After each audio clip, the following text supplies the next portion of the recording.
يطعمون تعالى ويطعمون الطعام على حبه مسكينا يتيما واسيرا إنما نطعمكم لوجه الله لا نريد منكم جزاء ولا شكورا إن هؤلاء يحبون العاجلة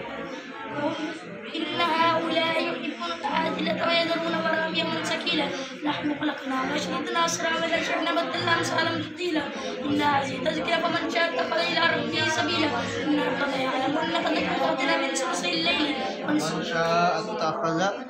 إلى ربه سبيلا من شاء اتخذ إلى ربه سبيلا إن ربك يعلم أنك تقوم وما تشاءون إلا إن شاء الله إن الله كان عليما حكيما يدخل من يشاء في رحمته والظالمين أبصر عذابا عليما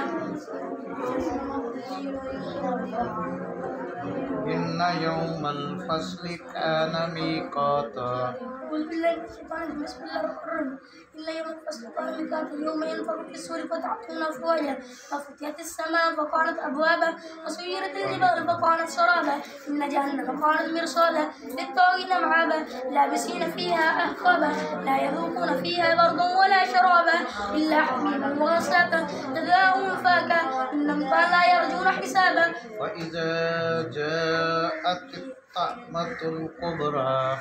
جاءت الطامة الكبرى يوم يتذكر الإنسان ما سعى وبرزت الجحيم لمن يرى فأما من طغى وآثر الحياة الدنيا فإن الجحيم هي المأوى وأما من خاف مقام ربه ونهى النفس عن الهوى فإن الجنة هي المأوى يسألونك عن الساعة أيان مرساها فيما أنت من ذكراها إلى ربك منتهاها إنما أنت منذر من يخشاها كأنهم يوم يرونها لم يلبسوا إلا عشية أو ضحاها